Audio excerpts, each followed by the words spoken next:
This meeting is called to order. Excuse me. This is the January 8th, 28th meeting of the Board of Selectmen. Could I have a motion to approve the bills, payrolls, and warrants? So moved. Second. Which is second. All those in favor signify by saying aye. Aye. Aye. Opposed? So voted. Do we have all the minutes ready? Yes. Okay. We have a motion to approve the minutes of January 7th, January 13th, and January 14th. So moved. Second. Any further discussion? There being none, all those in favor signify by saying aye. Aye. Opposed?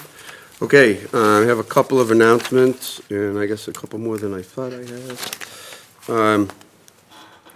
This is the only one I saw, Val. Oh, there's other pages. Oh, okay. All right, excuse me for that. Okay, so the first announcement we have is absentee ballots are now available at the town clerk's office. Those are the ballots for the March 3rd primary, and they were available up until 12 p.m. on March 2nd. So if you need more information, you can contact the clerk's office. Shrewsbury Fire Department announced that they were awarded another grant in the amount of $5,663 for the Student Awareness of Fire Education Program, which they've been doing for a while. It's called a SAFE program, and $2,730 for the Senior SAFE program. So congratulations to them. Are there any others? Those are the only two I have. Okay. Anybody else have anything to report? Oh, I do have one thing I just recalled. Last week, at the MPO meeting, which you all know, is the group that approves projects on the tip. Projects such as like what we just did on West Main Street. The state's engineers, consulting engineers, presented at the meeting on the project for Grafton Street and Route 20. They presented the project. We know that they're going to reconfigure that intersection, and it appears as though they're trying to get it in the tip sooner than later, because they know that the Market Basket project is going to be coming, and they feel it's important to try to get that in. So as that moves through the process, I'll let everybody know, but there are some right-of-way issues there that the state's going to have to take care of, but I think it's good news that they moved that up, and they extended the project limits, so when the work is done, it'll match where the Market Basket, the MassWorks grant we have, will end at Puritan Street. They're going to go all the way down there, so that's good news, and if it gets on the tip for the early years, that'll be good. So in the next couple of years, that could get done. Mr. Miska, do you have anything to say? Yeah, just a couple brief things. Just to advise the board that I have begun negotiations with the DPW union and the custodians union. We've established a meeting schedule and, hope to have productive and effective negotiations over the course of next 6 weeks as we work our way through the budget process at the same time.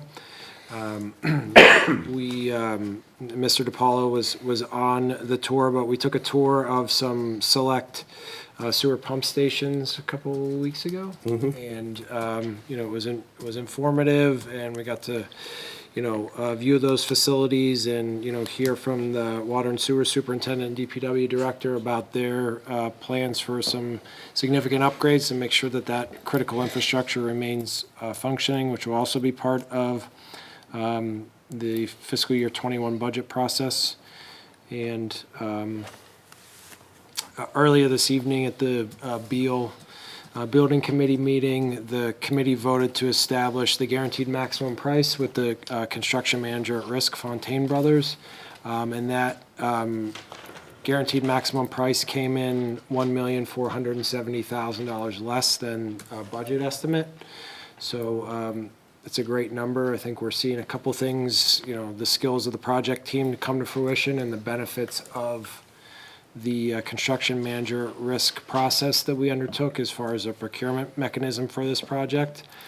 So that $1.4 million is, also still has our full contingency between the owner and the construction manager, combined is about another $5 million. So, I'm confident that, we will continue to work diligently and find every effective and efficient way to complete the project and hopefully return not only that initial savings, but the full contingency if that's possible. So we'll keep you posted, and I think we'll have a more formal presentation to the board at some point in February. Okay, any questions, members of the board? Is that it? Okay. We still have a couple of minutes for our 7:10 hearing. So I'll jump down to item 7, to review and act on a one-day beer and wine request of Jeannie McDonough, St. Mary's School, 16 Summer Street, for an Irish pub night on Saturday, February 8th, from 7 to 10. What is the pleasure of the board? Motion to approve. Second. The motion is second. All those in favor signify by saying aye. Aye. Aye, opposed, so voted. Item 8 is to review and act on the one-day bingo request from the Shrewsbury High School Athletic Boosters Club for Wednesday, March 4th, excuse me, from 6:30 to 9 p.m. at Tavern in the Square, pursuant to MGL Chapter 10 and Section 28. Ours is just one of the approvals in the process. The police chief has to approve it. I guess the ABCC has to approve it, but in any event, it should be okay. So what's the pleasure of the board? Motion to approve. Second. Okay, their motion is second. All those in favor signify by saying aye. Aye. Aye, opposed, so voted. Item number 9. Hold on, okay, good. Is to review and act on the reappointment of Richard Ricca, Esquire of 11 Maple Avenue, to the Shrewsbury Redevelopment Corp. for a five-year term to expire on January 31st, 2025. Richard's been on since the beginning. I think Pat Convery is also a long sitting member, but he's put a lot of effort into it, and at some point, I think all that hard work is going to pay off, but I think he's a good addition to that board, so I would agree. entertain a motion. Motion to approve. Second. Okay, we have a motion second. All those in favor signify by saying aye. Aye. Aye, opposed, so voted. And I'm going to stop there because we're close enough to 7. It looks like 7:10 to me from here, so. Next order of business is a public hearing with Sanjita Patel, President, Turnpike Discount Liquors, Inc., DBA Turnpike Discount Liquors, 166 Boston Turnpike, for a transfer of stock to Natish Patel. Hours of operation Monday through Saturday, 8 a.m. to 11 p.m., and Sunday, 10 a.m. to 11 p.m. Is there anybody from, you are here? Good evening. Would you like to introduce yourself for the records? Sure. My name is Attorney Ian Hedges, and this is Nitesh Patel. Welcome. So I'm here on behalf of tonight for Turnpike Discount Liquors, who operates Turnpike Liquors here at 166 Boston Turnpike in Shrewsbury. As you mentioned, this is a transfer of stock interest. Sanjita Patel is currently the sole shareholder, and so will be transferring 50% of her shares to Nitesh. He's been operating as an assistant manager at the store for the past 6 or 7 years, and is currently a vice president of the corporation. So it's Okay. simply just a transfer of shares. Nothing else is going to change? Nope, that'd be it. Okay. Board members have any questions? No? There being none, this is a public hearing. Is there anybody in the audience who'd like to be on this matter, heard on this matter? No? Okay, it's the pleasure of the board. Motion to close the hearing. Second. Okay, the motion second. All those in favor signify by saying aye. Aye. Aye, opposed? So voted. I would entertain a motion or whatever the members would like to propose. Motion to approve the transfer of stock to Nitesh Patel for, from Sanjita Patel, President of Turnpike Discount Liquors, Inc., doing business as Turnpike Discount Liquors, 166 Boston Turnpike, hours of operation Monday through Saturday, 8 a.m. to 11 p.m., Sunday, 10 a.m. to 11 p.m. Okay, Second. okay, we have a motion second. Any further discussion? There being none, all those in favor signify by saying aye. Aye. Opposed? So voted. Great. We'll send the paperwork to the ABCC. All right, thank you. Great, thank you. We gotta wait a couple of minutes again. Item 10 is to review and act to sign the warrant for the May 3rd presidential primary election. I think we just need a vote, a motion to sign the warrant. So moved? Second. Okay, we have a motion and a second. Any further discussion? There being none, all those in favor signify by saying aye. Aye. Aye, opposed, so voted. Mr. Mizuka, do you want to review the dates for the timeline leading up to the May 18th town meeting? Yes, thank you. So, as is customary this time of the year, we're proposing a schedule to highlight specific points in time where the Board of Selectmen, we're proposing you take actions relative to the annual town meeting, which is scheduled for Monday, May 18th, 2020. Those dates are as follows, that the first time that the board will review and provide comment and feedback on a draft annual town meeting warrant would be your first meeting in March, which is March 10th. We're requesting citizens petitions be received at the town clerk's office with the requisite number of signatures by the close of business on March 17th. The board will then sign the final annual town meeting warrant. It's proposed for March 24th. And then the board will vote to recommend or not recommend any warrant articles for the annual town meeting on April 28th. I will note at this time also that the Finance Committee has tentatively discussed scheduling hearings on the warrant articles for April 16th and April 23rd. Those are 2 Thursdays, so I just wanted to advise the board that that is our plan for formal action moving forward to the annual town meeting, and certainly can answer any questions and have you consider this memo this evening. Do you need any, you need a vote on this, or? I don't necessarily think we need a specific vote. This will be the intention. We have flexibility in it if needed, but I see no reason that we won't hold to this schedule. Okay, any questions? Okay. Okay, very good.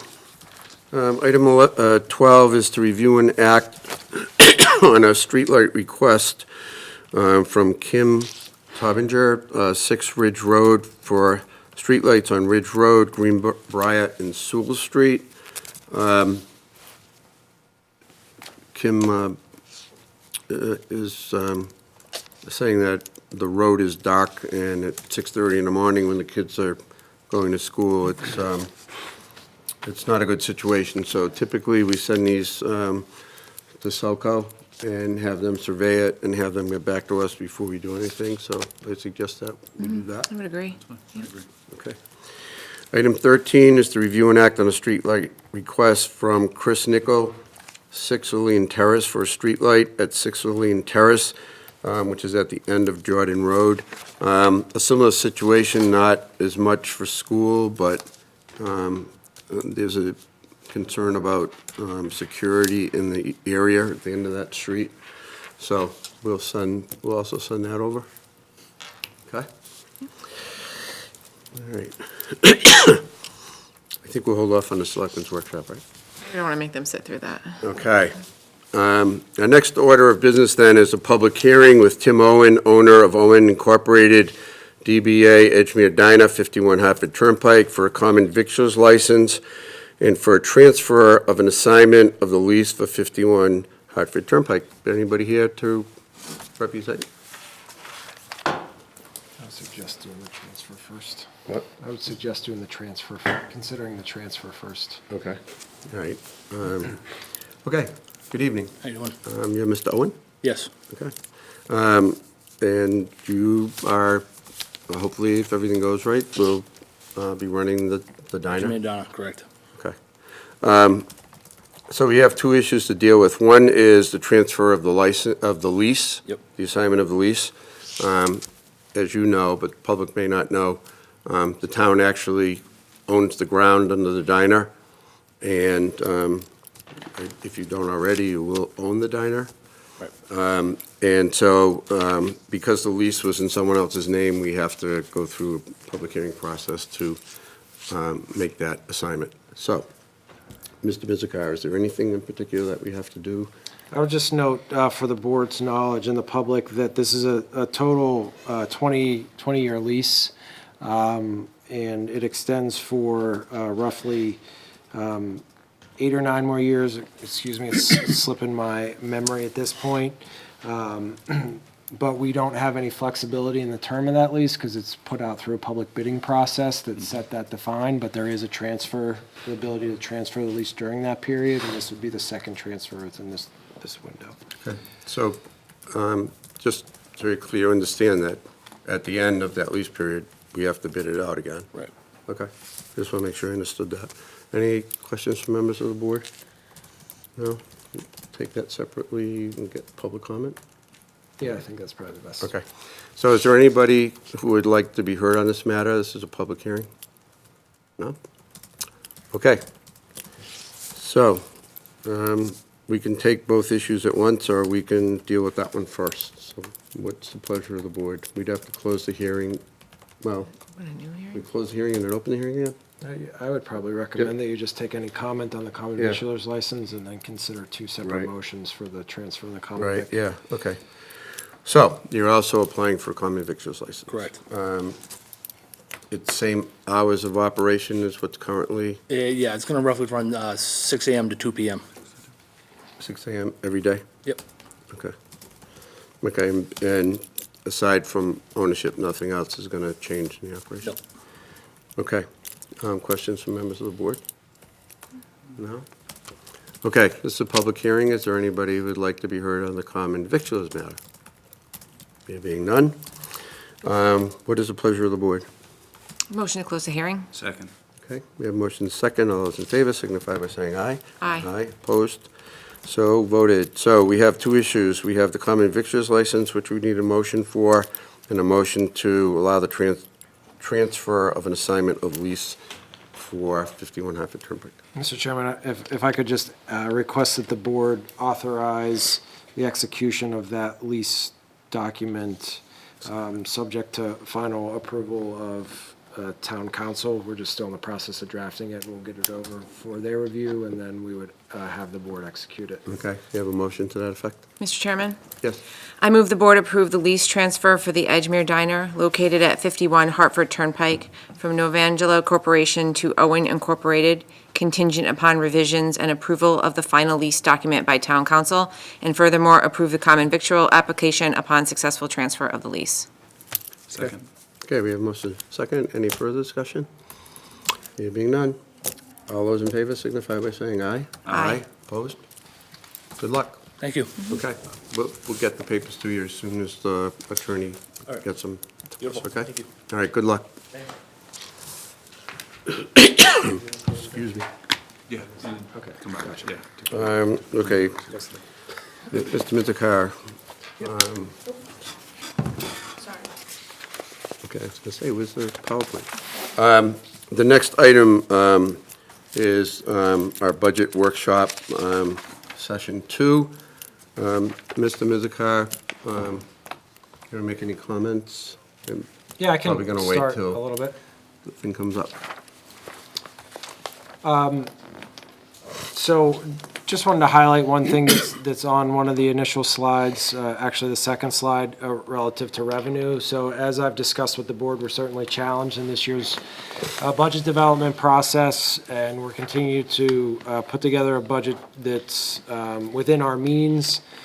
But I've been noting to the board that, one of the challenges year over year is a reduction in what we have been estimating up to this point, that was published through the revenue manual in October, which was local receipts. And we have gone back through and reviewed our 6-month position on local receipts.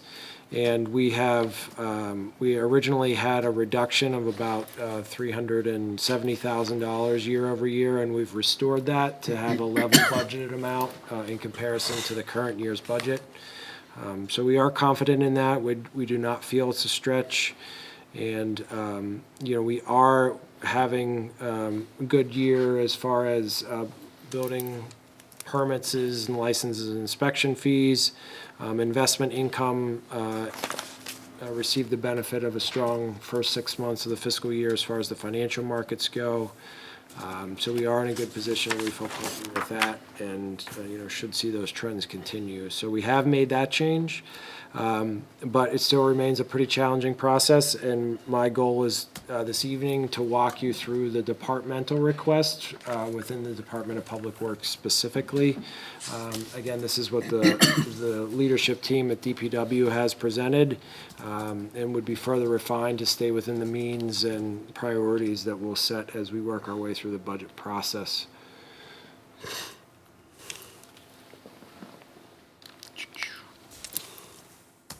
All right.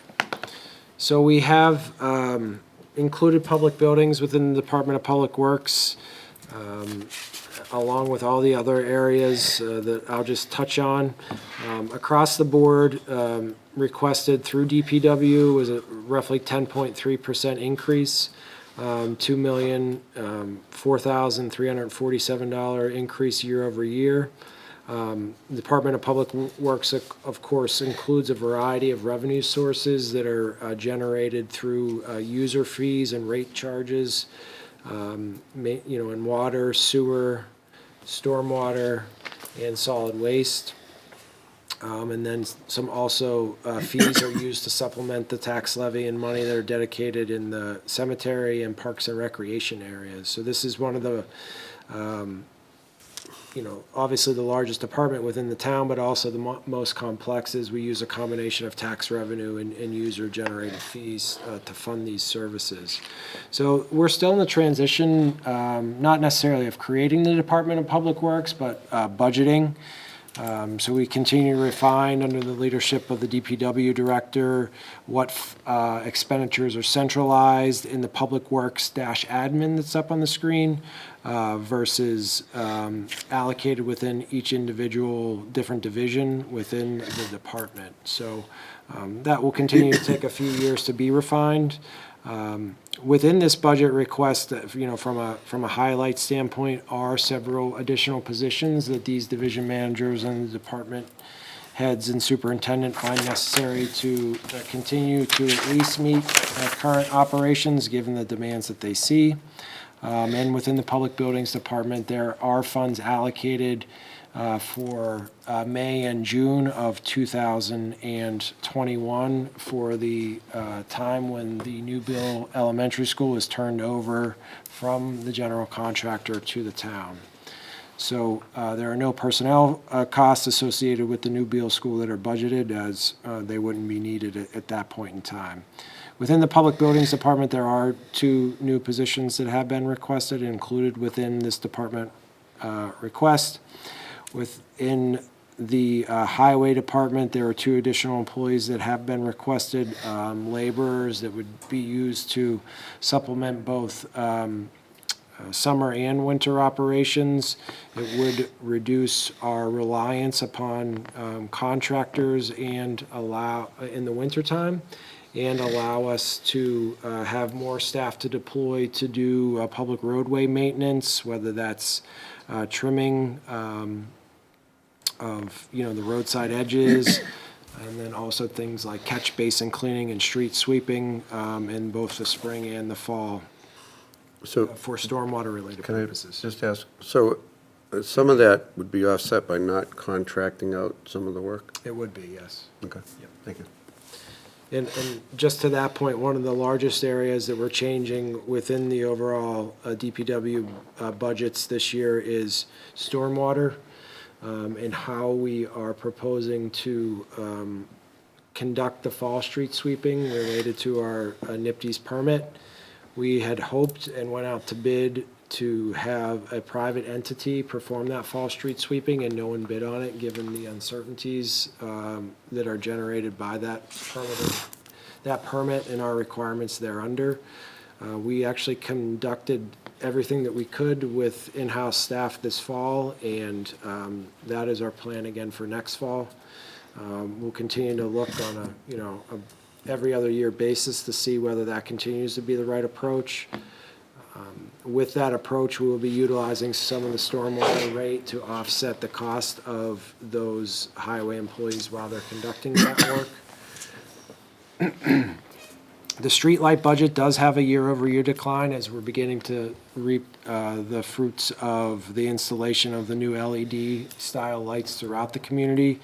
So we're seeing a reduction overall in the amount of electricity that we're using for operating those streetlights, slightly offset and pushed up as we add streetlights into the system, but we're still seeing a 25% reduction year-over-year, or $37,000 cost reduction.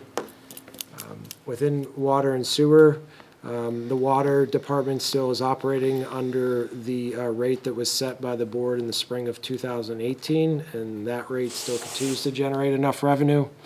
And I will get into a little bit more details as well on that in a couple future slides as we walk through the balance sheets.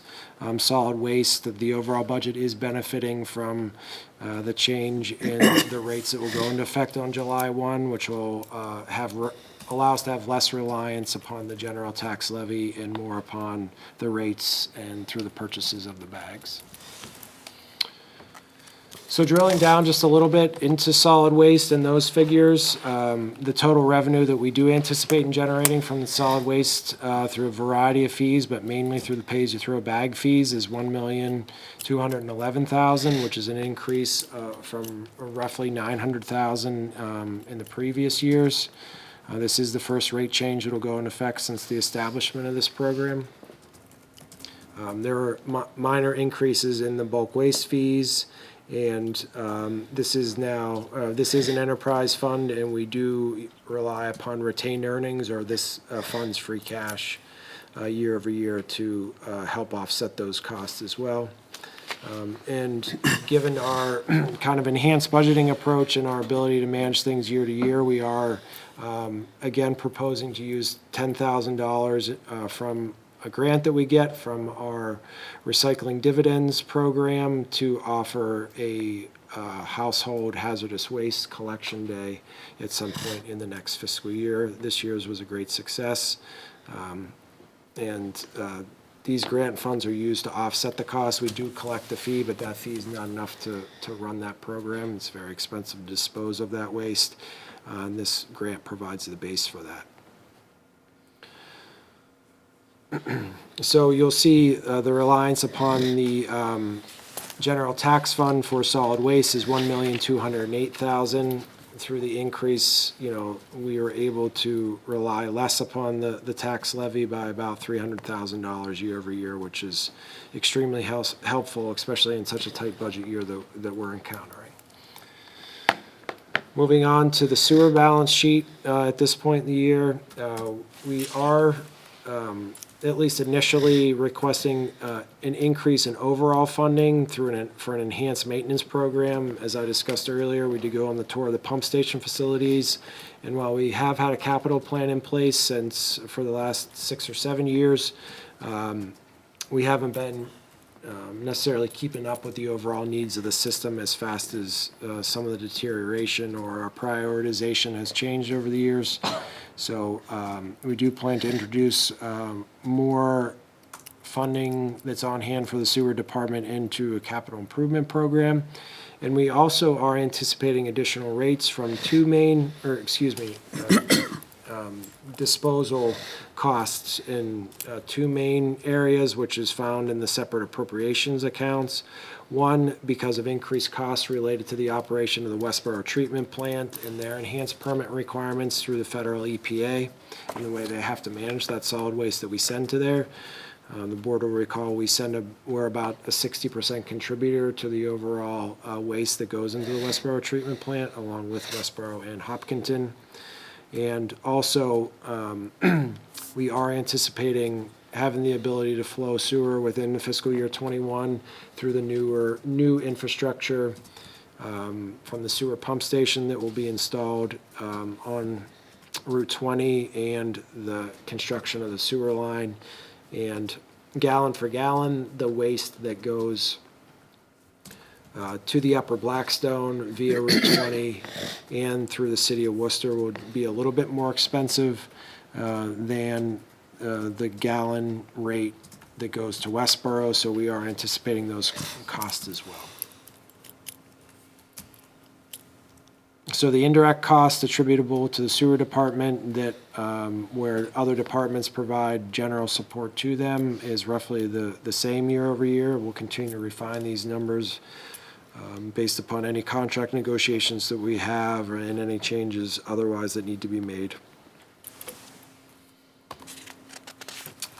And moving into the balance sheet for the water department, this is rather incremental change. Again, the water rates are performing as anticipated through the 2018 rate setting process, and operations continue to really fall in line with our budget estimates from that same time frame. Capital investments are at this point a little bit higher than previous years, but we do continue to maintain the capital plan that we laid out, trying to replace at least 2 miles of water mains to keep up with the life cycle of the overall water system, which has 206 miles of water mains. And of course, this is the second full year of the repayment of the water treatment plant borrowing, which is a significant part of the debt service and indirect charges for the water department. That is the main reason that the water indirect charges are pretty much double the sewer indirect charges, is because of the amount of debt service that the water department has. And finally, I just wanted to touch on the balance sheet as we see it right now for stormwater. Stormwater rates, we're in our first year of operation of that utility, and rates are slightly lagging, but we had some challenges getting some of the accounts online. There were parcels within the community that didn't have water or sewer charges associated with them, so that took us a little bit of time to get those accounts into the system and bills out to residents, but all in all, it's performing as anticipated and as the rates were set to be able to cover the costs associated with the operation of the stormwater utility. It has an incremental indirect, or has a modest indirect charge, but is certainly a much smaller utility than the other two main utilities of water and sewer. So that's all I really wanted to present to the board. A couple highlights on some increased staffing in various divisions. Overall departmental request of roughly 10% increase year over year, which, as discussed, we will not have the funds to be able to meet that entire request. But this continues to obviously be so critical in what it is that we need to do. And as we've discussed with the boards, we have engaged with the sewer commissioners to begin a review of the current rate in anticipation of those treatment cost increases and making sure that we're invested the appropriate amounts in our critical sewer infrastructure in certain pump stations that, have significant volume, and if there were failure there, it'd be catastrophic to the operation of that system and for the community. Okay, thank you. Questions? No? Mr. Mizikar, sewer water and stormwater are going to be self-funded, right? They are yes. So that increase in the public works budget, round numbers, $900 million of that is through the fees that are already set, correct? That is correct. Okay. Any other questions? Yes. Just a question, on the additional FTEs for buildings? Yeah. Is the idea, is that related to the opening of Beal, or is that a phase-in, or is that just a request at the beginning of the year? No, it's a request that's not related to Beal. We don't have any of those. We wouldn't need to have any custodial support on board until July of Okay. 2021. This is a request to continue to kind of manage the buildings that we have. One of those FTE is a custodian position for the Parker Road Preschool, and we currently don't have any custodial staff at that building. We would share in that cost, and they would be responsible for some Celco space, and Celco would contribute to that cost. Challenge with that, with the preschool operations there, and not having a custodian there on site. If there's any incidents that come up throughout the course of the day, we've got to redeploy someone. So it's not just about the school staff having to wait and the students having to wait, but it's also about pulling someone away from their other assigned responsibilities. there would be the elimination of the contracted cleaning services, which would also contribute about $10,000 to that. So the tax levy is not experienced the full increase of that, but, you know, we think it's the right direction to take. Okay. I have a follow-up to that. Yes. But the other schools that have custodians during the day, they still will have the contracted nighttime cleaning services? That's our plan for, fiscal year. That is something that we are looking at, and, you know, it's certainly been very valuable.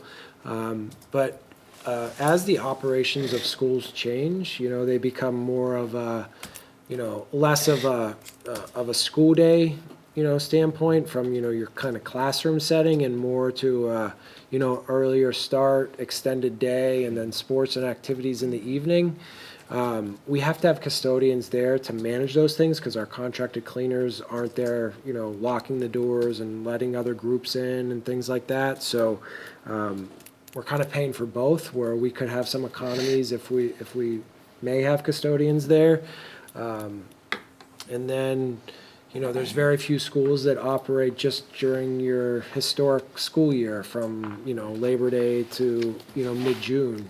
So we're considering what the impact of that is, because right now we don't have our contracted cleaning services in the schools during the summer months. So our custodians are doing that work and trying to get all their summer projects done. So there seems to be more overlap maybe than we moved into the outsourcing direction, and we're looking at the numbers, and if we see that tipping point where the all-in cost, including benefits and things like that, may lead us in a different direction, that's something that we would bring to the board through a proposal before we change that model. Thank you. Okay, anything else on that? No, that's it. Thank you. Okay, item 15 is a discussion and establishment of the Beal RFP Selection Committee. I'm not sure, other than to talk about we need to do it tonight, that I don't think we're ready to do that. I know we have to do it soon, but I think what I would suggest is that I or somebody else can work with either Mr. Cahill or Ms. Lass, or both, to come up with a draft for the charge of the committee, which we don't have at the moment. And also look a little further into the kinds of people, professions that we'd like on the committee, because we should have some expertise, but I think we need to be careful that we don't specify those as absolutes, because when we've done that in the past, we've had trouble filling some of them. In other words, if we bring in a lawyer or an engineer or an architect or whatever, we may not be able to find those people. So I'd like to suggest that we think about this, feed information back to Ms. Lass, and come back at the next meeting with a proposed, at least a draft charge that we can start with and react to, and try to hone down the members that we would like, the number of members we'd like on the committee, and what their capacity would be. And then we could advertise to see what kind of interest is out there. It's a relatively short duration, well, hopefully it's a relatively short duration program from perhaps March until sometime in October, when we're hoping that we're going to be able to come up with an agreement or with a potential developer, whoever that might be. So how does that sound? That's fine. So if we did that, the way you outlined it, when would you see the committee being formed by? Well, before the end of February, because the consultants have suggested that they should be involved in the process of finalizing the RFP. So we have to move rather quickly, but. Right, because I just want to make sure there's enough time to, solicit responses, and then what happens if we don't? If we get- set a charge next week and we advertise, not next week, if we set a charge But at our the ne- next meeting in 2 weeks. Not until February 11th, that's our next meeting, right? Okay, well, maybe we'll have to have one earlier than that, but and then advertise for 2 weeks. At the last meeting in February, we should have a committee. I don't see how else we're gonna do it, because I really don't think we're ready yet. No, I know, I hear you. I'm just looking at logistically, at the calendar. Yeah. Yeah, we may Don't need, we have something going the first week in February? We have a meeting? We do on the 3rd. Yep. We have a Public Works workshop on, We could do it then if we're ready. Kristen won't be here. Review the charge, well, then we'll bring in Mr. Cahill. Okay. If we can, if he's available, we'll bring him in.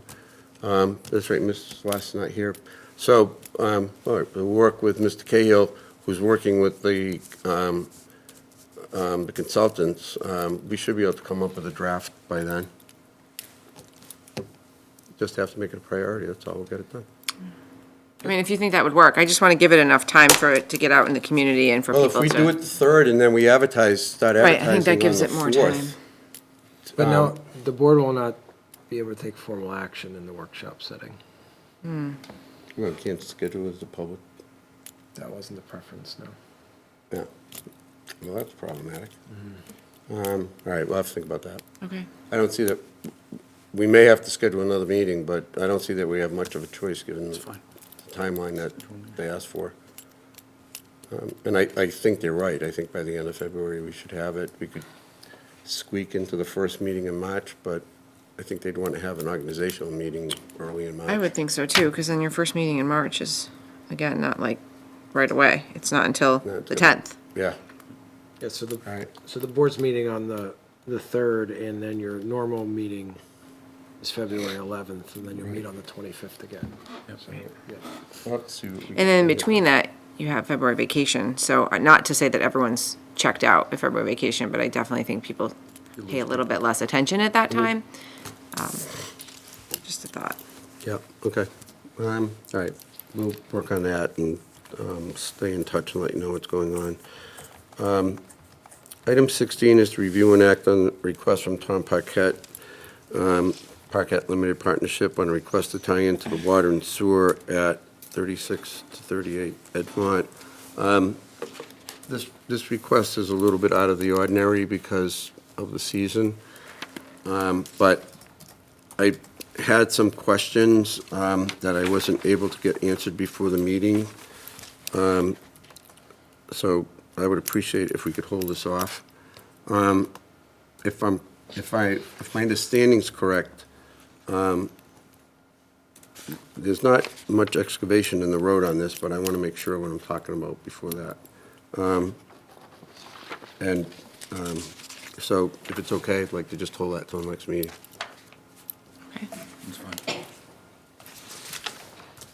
Okay. it's fine. Item 17 is the ZBA decision of January 6, 2020, from Brenda Manion, 23 Ferncroft Road, for a variance for property located at 246 Boston Turnpike. So noted. Item 18 is the ZBA decision of January 6th, from Margaret McLaughlin, 3 Walnut Drive, for a special permit for property located at 3 Walnut Drive. So noted. Item 19 is an email dated January 10th, 2020, from Paige, I'm going to butcher this name, Pigar, Mass Environmental Policy Act Office, regarding a notice of a MEPA consultation session for Shrewsbury landfill, Phase 5, Section 7, baseliner footprint modification. So noted. Item 20 is an email dated January 13th from Brian Moss, 16 Rubin Circle, regarding a request for the town to notify pregnant women about the latest study on fluorides linked to reduced IQ in children. I'll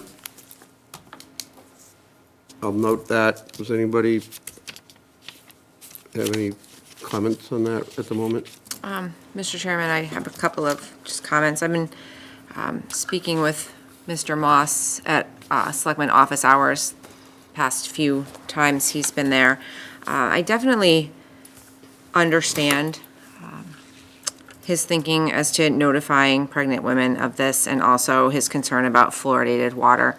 I voted at town meeting at the time that fluoride came up as a town meeting member to remove fluoride from the water. That's no secret that that's always been a concern that I have. However, this for me is less about the fluoride and more about the precedent that we set when we notify the public about studies that are not conclusive or that are not showing conclusive data that there's an actual risk to health. And I understand that if you were to read these studies, one out of Mexico and one out of Canada, that it would then show you that there's a risk to pregnant women if they consume water with fluoride in it. But you can also find studies that don't support that theory. And so in that way, I find it to be a very controversial issue. So taking that piece of it away, I understand why we, as a community and as a Board of Selectmen, were to notify the public about PFAS or hexchrome, because there isn't an argument as to whether or not those things are bad for you or dangerous in certain levels. No one is putting out information saying that it's safe to ingest PFAS or hexchrome.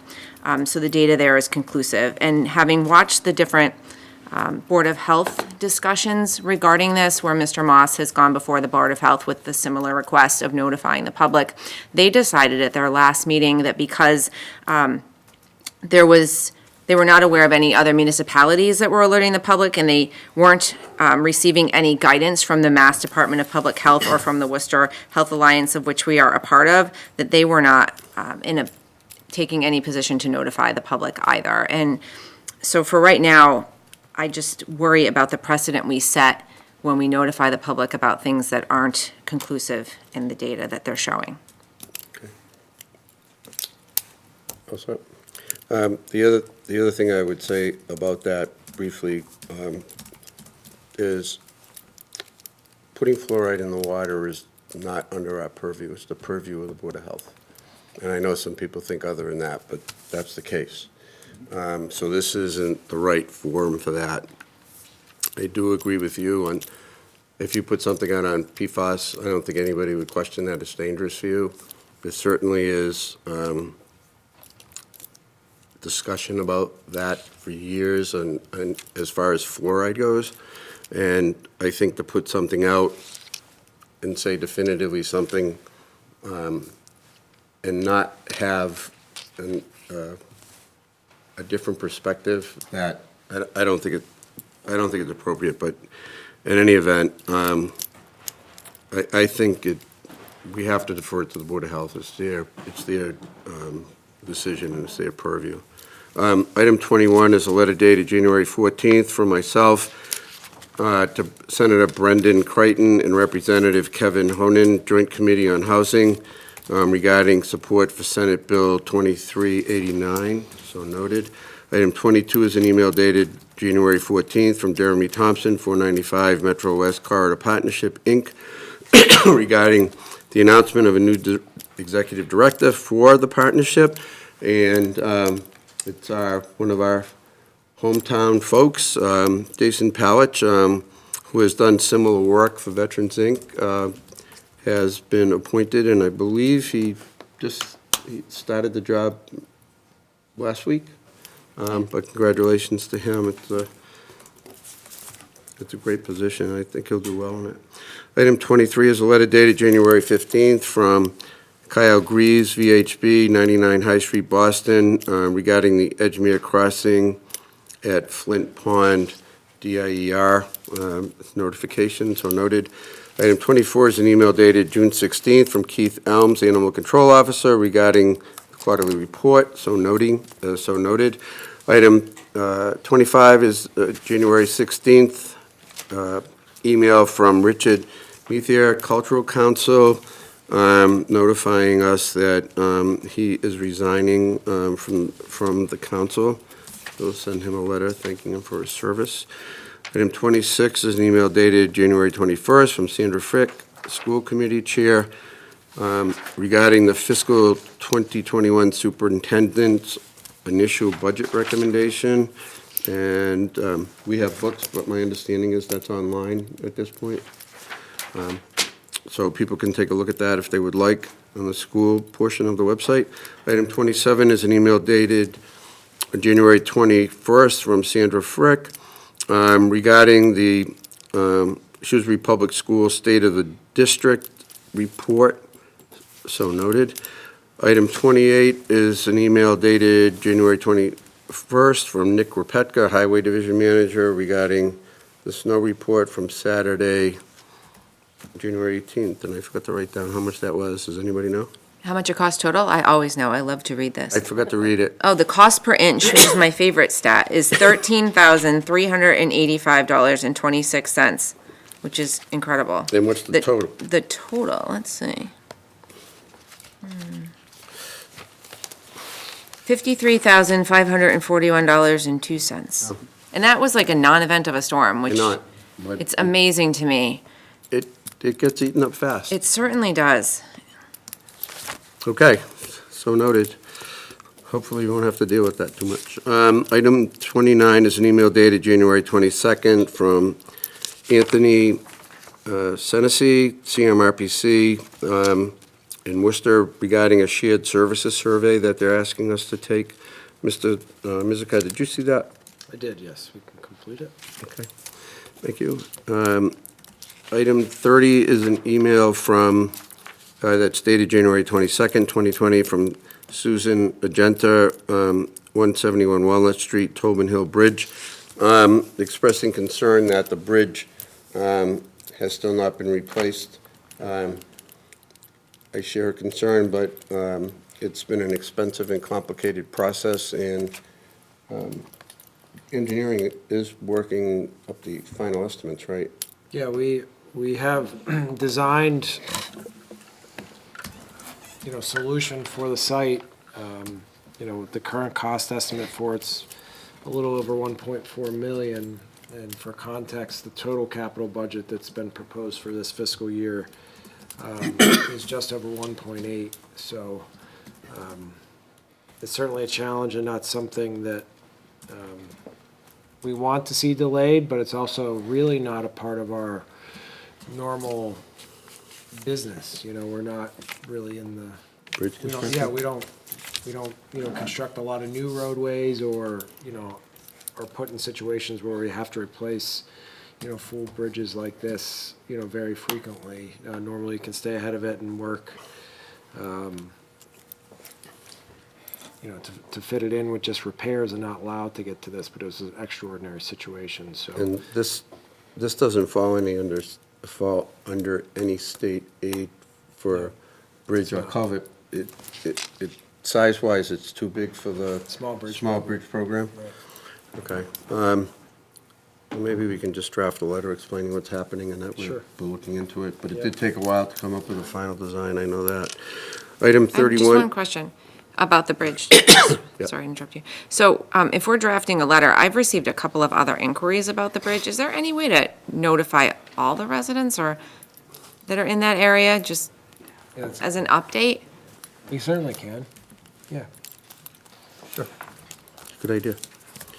Item 31 is an email dated January 22nd from State Representative Hannah Kane regarding Governor Baker's fiscal 2021 budget proposal, and we have some preliminary numbers for that, but not really a big change from what we expected, right? That's correct. Okay, item 32 is an email dated January 24th from Representative Kane regarding the Baker-Polito administration filing $200 million for Chapter 90 local aid transportation funding in their local aid proposals, which is always encouraging. They've done a good job keeping that number up, so.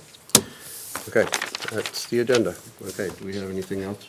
Yes? Just one quick thing, a follow-up from the January 7th hearing, the dog hearing. One of the action items is due within 30 days to the animal control officer. Is there any way for our February 11th meeting, we could get a report or an update from the animal control officer? This relates to the training plan? Yep. Okay. Okay, all right, then I have a motion to adjourn. So moved. Okay, Second. motion is second. All those in favor? Aye. Aye. Aye. Motion, this meeting is adjourned. Good evening.